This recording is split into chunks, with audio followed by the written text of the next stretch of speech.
Super കേട്ടാ കാണാൻ വേണ്ടി ഫാമിലിയോട് വന്ന് കാണാൻ പറ്റും. നല്ല സിനിമയാണ്. പുഷ്പ 1 കൊള്ളാം. ആക്ഷനൊക്കെ സൂപ്പറാണ്. ഫൈറ്റിംഗ് പൊളിയാണത്.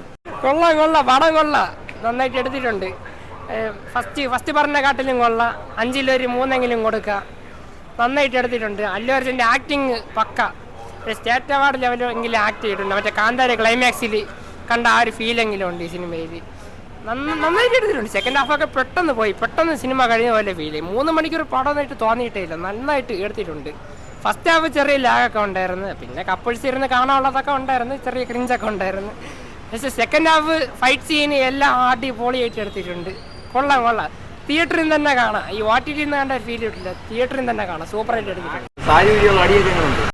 അതാണ് ശരിക്കും അല്ലു അർജുൻ്റെ ഒരു അഴിഞ്ഞാട്ടമായിരുന്നു അത്. അപ്പോൾ അതൊക്കെ നമ്മൾ വിചാരിച്ച് വല്ല ട്രോള് ചെയ്യാനുള്ളതൊക്കെ ഉണ്ടാവുമെന്ന് വിചാരിച്ചു. പക്ഷേ അത്രയ്ക്കൊന്നും ഇല്ലായിരുന്നു. നമ്മളെ ഞെട്ടിപ്പിച്ച് അല്ലു അർജുൻ നല്ല വൃത്തിക്ക് തന്നെ അഭിനയിച്ച അതിൻ്റെ ഇടയിലുള്ള ഫൈറ്റ് സീനൊക്കെ നന്നായിട്ടുണ്ട്. പ്രത്യേകിച്ച് ക്ലൈമാക്സ് ഒക്കെ വേറെ ലെവല്. ആ കാന്താര സിനിമ ക്ലൈമാക്സ് കണ്ട ആ ഒരു ഫീലൊക്കെ കിട്ടും. നന്നായിട്ട് എടുത്തിട്ടുണ്ട് ഇതിൽ. മാസമൊക്കെ ഉണ്ട്. പക്ഷേ അത് അത്ര വലിയ ക്രിഞ്ചായിട്ട് തോന്നിയിട്ടില്ല. ചില സിനിമകളൊക്കെ ക്രിഞ്ചായിട്ട് തോന്നും. പക്ഷേ ഇതിൽ വലിയ ശല്യമായിട്ടൊന്നും തോന്നിയിട്ടില്ല. ആ ഒരു സിനിമയായിട്ട് നല്ല കണക്ട് ചെയ്തിട്ട് തന്നെ പോയിട്ടുള്ളത്. നന്നായിട്ട് തന്നെ എടുത്തിട്ടുണ്ട്. തിയേറ്ററിൽ നിന്ന് കാണുമ്പോൾ എല്ലാവർക്കും ഇഷ്ടപ്പെട്ടില്ല ബ്രോ. നെഗറ്റീവ് എന്ന് പറഞ്ഞാൽ പുഷ്പ ഫസ്റ്റിന്റെ ആ ഒരു ഹൈപ്പൊക്കെ പ്രതീക്ഷയാണ് വന്നത്. പക്ഷെ ഹൈപ്പ് മാത്രമേ ഉള്ളൂ. പടം കൊള്ളൂല. ലാഗാ 3 മണിക്കൂർ കഴിഞ്ഞ്. ഒന്നും ചോദിക്കരുത്. വായില് വാക്കുകളില്ല. ഇതിപ്പോ വെറും വൈൽഡ് ഫയർ ആണോ വൈൽഡ് ഫ്ലവർ ആണോ എന്ന് പറയാൻ പറ്റുന്ന അവസ്ഥ. കുറണ്ട് കുളമാക്കി കളഞ്ഞിട്ട് പ്രതീക്ഷ മൊത്തം പോയി. ചെറിയ പ്രതീക്ഷ ഉണ്ടല്ലോ. പിന്നെ ഒരു ആവറേജ് എന്ന് പറയണോ ബിലോ ആവറേജ് എന്ന് പറയണോ അറിഞ്ഞൂടെ. നിങ്ങൾക്ക് ഇഷ്ടമാണെങ്കിൽ കാണാം. ഇത്രയും ഡ്യൂറേഷനാണ് ഒന്നാമത് ആളുകൾക്ക് ബോർ അടിക്കുന്നത്. 3.5 മണിക്കൂർ എന്ന് പറഞ്ഞാൽ ആ നേരം 2 സിനിമ തിയേറ്ററിൽ കണ്ടുവിടെ. പ്രതീക്ഷ ഉണ്ടായിരുന്നു. ഇനിയും പലതും വരാൻ കിടക്കുന്നേ ഉള്ളൂ. കണ്ടേനെ അറിയാം എന്താണെന്നുള്ളത്. എടാ എന്നെയൊക്കെ നീ ആണി അടിച്ച് ചുമരി കേട്ടല്ലേ. പടം പ്രതീക്ഷ വന്നു. പക്ഷെ ഞാൻ പറഞ്ഞു ഒരു വെറും ആവറേജ് പടം. OTT കണ്ടാൽ മതി. കൂടുതലൊന്നും പറയാനില്ല.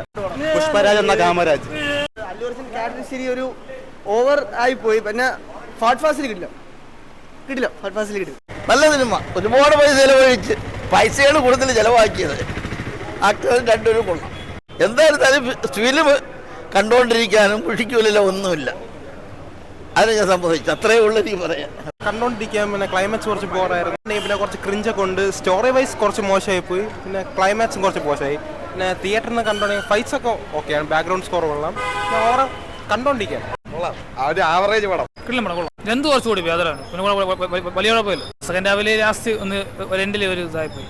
കുഴപ്പമില്ല ബ്രോ. ക്ലൈമാക്സ് കുറച്ച് ഇതാക്കിയിരുന്നെങ്കിൽ കൊള്ളായിരുന്നു. കുഴപ്പമില്ല ബ്രോ. കൊള്ളാം ചേട്ടാ.